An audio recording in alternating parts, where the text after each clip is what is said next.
ناظرین، پیش خدمت ہے مشتاق احمد وانی کا افسانہ معاوضہ۔ جاڑے کا موسم تھا، دوپہر کے 3 بج چکے تھے۔ آسمان پہ بادل سورج کے ساتھ آنکھ مچولی کھیل رہے تھے۔ وہ کبھی سورج کو اپنی آغوش میں چھپا لیتے اور کبھی سورج اپنی تمازت سے انہیں دور بھگانے میں کامیاب ہو جاتا۔ کرم دین اپنی رفیقہ حیات ماہرخ، اپنی کمسن 3 بیٹیوں اور ایک روتے بیٹے کے ساتھ بیٹھے حرام و حلال کے موضوع پہ گفتگو کر رہے تھے کہ اسی دوران ان کے حویلی نما مکان کے اندرون میں بڑی سریلی آواز میں یہ ٹیون گونجنے لگی۔ اے مالک تیرے بندے ہم ایسے ہو ہمارے کرم، نیکی پر چلے اور بدی سے ٹلے تاکہ ہنستے ہوئے نکلے دم۔ کرم دین فوراً اپنے مکان کے گیٹ کی طرف لپکے۔ باہر گیٹ پر ہندی کے پروفیسر دھرم چند کھڑے گیٹ کھلنے کا انتظار کر رہے تھے۔ کرم دین کی نظر جوں ہی اپنے گہرے دوست کے حشاش بشاش چہرے پر پڑی تو خوشی کے مارے ان کا چہرہ بھی گلاب کے پھول کی طرح کھل اٹھا۔ دونوں گہرے دوست بڑے پرتپاک انداز میں ایک دوسرے کے ساتھ اس طرح وگل گیر ہوئے کہ جیسے فرقہ پرستوں کو یہ سبق سکھا رہے ہوں کہ ہم ہندو اور مسلمان بعد میں ہو سکتے ہیں، پہلے ہمارا انسانی اوصاف سے متصف ہونا نہایت ضروری ہے۔ کرم دین نے دھرم چند کو ڈرائنگ روم میں بٹھا دیا۔ ماہرخ پہلے ہی بچوں کو لے کر اندر چلی گئی تھی۔ کرم دین نے ہنستے ہوئے کہا، یار کب کے بچھڑے کہاں آ کے ملے، تجھ کو دیکھا تو مجھے اپنے بچپن، لڑکپن اور جوانی کے دن یاد آ رہے ہیں۔ پورے 10 سال بعد آج ہم مل رہے ہیں۔ اگرچہ موبائل فون پہ اکثر ہماری باتیں ہوتی رہتی ہے، لیکن پھر بھی مجھے تیری یہ دوریاں اور فاصلے کبھی کبھی بے چین کر دیتے ہیں۔ پروفیسر دھرم چند نے کہا، یار اب ہم دونوں دیہاتی نہیں رہے ہیں، شہری ہو گئے ہیں، اور یہ تو جانتا ہی ہے کہ شہروں میں آدمی زیادہ تر بھاگ دوڑ میں رہتا ہے اور طرح طرح کے مسائل سے جوجھتا رہتا ہے۔ کرم دین نے کہا، میرے دوست تو نے بجا فرمایا۔ کچھ ہی وقت کے بعد خادم چائے پانی لے کر ڈرائنگ روم میں آیا۔ وہ کھانے پینے کی چیزیں ٹیبل پہ رکھ کے باہر چلا گیا۔ پروفیسر دھرم چند نے چائے پیتے ہوئے آہستہ سے اپنا بیگ کھولا اور تقریباً 4 کلو کا ایک خوبصورت پیکٹ کرم دین کی طرف بڑھاتے ہوئے کہنے لگے، میرے دوست تجھے مبارک ہو شرومنی سہایتا پرسکار۔ موبائل فون پہ تو مبارکباد دے چکا ہوں، لیکن میرے دل میں یہ آرزو تھی کہ ایسے مبارک موقع پہ تجھ سے گلے ملوں اور سامنے مبارکباد دوں۔ ایسے موقع تو زندگی میں بار بار نہیں آتے۔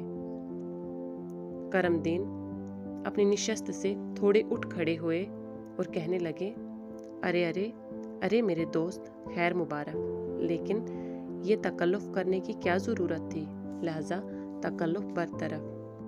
پروفیسر دھرم چند نے کہا، ارے یہ بھی کچھ نہیں ہے یار۔ ہاں یاد آیا ایک مبارکباد یہ بھی کہ پدم شری پرسکار کے لیے بھی تیرا ہی نام پینل میں پہلے نمبر پر ہے۔ کرم دین نے آسمان کی طرف نگاہیں اٹھائی اور کہنے لگے، میرے دوست یہ سب اوپر والے کا کرم ہے، ورنہ میں کیا اور میری بساط کیا۔ پروفیسر دھرم چند بولے، یار کرم دین تیری ادبی سرگرمیوں نے ادبی حلقوں میں ایک دھوم سی مچا دی ہے۔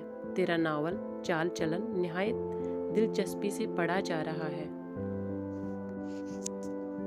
اسے پڑھ کر کئی لوگ اپنے چال چلن کو درست کرنے کی فکر میں لگ گئے ہیں، اور پھر وہ تیرا ٹی وی سیریل رشتے عوام میں بہت مقبول ہو رہا ہے۔ یار میں، میرے بچے اور تیری بابی تیرا سیریل دیکھنے کے بعد ہی رات کا کھانا کھاتے ہیں۔ ارے وہ تیرا اسٹیج ڈرامہ وقت تو بھی حال ہی میں خیال گنج ڈرامہ تھیٹر میں دکھایا گیا، جسے تقریباً 500 ناظرین نے اس قدر پسند فرمایا کہ انہوں نے اسے دوبارہ دکھانے کی فرمائش کی ہے۔ یار تیری کہانیاں تو مجھے زندگی رنگ کہانیاں معلوم ہوتی ہے۔ کرم دین نے عاجزی و انکساری کا اظہار کرتے ہوئے کہا، میرے دوست میں کچھ بھی نہیں ہوں، بس ایک معمولی سا انسان ہوں۔ یہ تیرا حسن ظن ہے کہ تو نے میری تعریف میں زمین و آسمان کے کلابے ملا دیے۔ میں تو اپنے آپ کو مٹی خیال کرتا ہوں، کیونکہ آدم علیہ السلام کو مٹی ہی سے پیدا کیا گیا تھا، اور پھر فرمان الہی بھی تو ہے کہ ہم نے تمہیں مٹی سے پیدا کیا اور اسی میں ایک دن لوٹائے جاؤ گے اور قیامت کے دن اسی مٹی سے اٹھائے جاؤ گے۔ پروفیسر دھرم چند کے چہرے پہ افسردگی کے آثار نمایاں ہوئے اور پھر کچھ توقف کے بعد کہنے لگے، کرم دین یار، مجھے ایک بات کا بہت دکھ ہے کہ تو اردو کا پروفیسر نہیں بن پایا۔ حیرت تو یہ ہے کہ 2 یونیورسٹیاں تجھ پہ ڈاکٹریٹ کی ڈگری ایوارڈ کروا چکی ہیں اور 3 یونیورسٹیوں میں تجھ پہ ڈاکٹریٹ کا کام ہو رہا ہے، بلکہ میں تو خود اپنے ہندی وبھاگ میں کرم دین کی کہانیوں میں ناری واد کے موضوع پہ ریسرچ کروا رہا ہوں۔ 1.5 درجن سے زیادہ معیاری کتابوں کے قلمکار، بہت سارے پرسکار، بہت سی ڈگریاں، اور اتنا نام و کام ہونے کے باوجود ابھی تک میرے دوست تو اردو کا پروفیسر نہیں بن پایا۔ میری سمجھ میں یہ نہیں آ رہا ہے کہ اسے مقدر کہوں یا ظلم۔ پروفیسر دھرم چند کی باتیں سن کر کرم دین کی پیشانی پہ ہلکی سی شکنیں ابھر آئی۔ انہوں نے کہا، میرے دوست، قطع کلامی معاف، اس سلسلے میں ظلم کا شکار ہوا ہوں، مقدر کا نہیں۔ مقدر میرا بہت اچھا تھا اور ہے، بلکہ میں یہ وثوق سے کہتا ہوں کہ دھرم چند، اگر دنیا کے خوش نصیبوں کی فہرست تیار کی جائے تو کرم دین کا نام اس میں سرفہرست ٹھہرے گا، اور میرا مقدر اگر اچھا نہ ہوتا تو جو کچھ تو میرے بارے میں اچھا گمان رکھتا ہے وہ سب کچھ نہ ہوتا۔ میں چند باتیں تیرے گوش گزار کرنا چاہتا ہوں، وہ یہ کہ اس دنیا کے برے لوگ اپنی بد اعمالیوں کو نوشتہ تقدیر خیال کرتے ہیں، یعنی ان کے خیال میں تمام برے کام خدا کرواتا ہے۔ منافقوں کی منافقت اور بے غیرتوں کی بے غیرتی نے مجھے بہت روحانی اذیت پہنچائی۔ میں نے اس دنیا میں آدمی کی شکل میں زیادہ تر سانپ اور بچھو دیکھے ہیں۔ میرا دھیان جب بھی اس حقیقت کی طرف جاتا ہے کہ ہر جاندار کو موت کا مزہ چکھنا ہے تو میری خوشی کی کوئی انتہا نہیں رہتی۔ پروفیسر دھرم چند کرم دین کی جذباتی باتیں سن کر مایوس سے ہوئے۔ انہوں نے ایک ٹھنڈی آہ بھری اور پھر معتجب ہو کر کرم دین سے پوچھنے لگے، یار، اب کی بار تو مجھے پوری امید تھی کہ تو اردو کا پروفیسر بن جائے گا، لیکن اس بار بھی مجھے مایوس ہونا پڑا۔ آخر کیا وجہ رہی؟ یہ کیا چکر ہے؟ کرم دین نے جواب دیا، میرے دوست، میرے پاس نہ زر تھا نہ پر۔ پروفیسر دھرم چند نے بڑی بے تابی اور تجسس آمیز رویے سے پوچھا، تو پھر تیرے پاس کیا تھا؟ کرم دین نے جواب دیا، دھرم چند یار، میرے پاس توحید و رسالت کی عظمت و فضیلت، 5 وقت کی نمازوں کی ٹھنڈک، رمضان المبارک کے 30 روزوں کا تقویٰ، عشر و زکوٰۃ کی اہمیت و افادیت اور حج و عمرہ کی تمنا تھی۔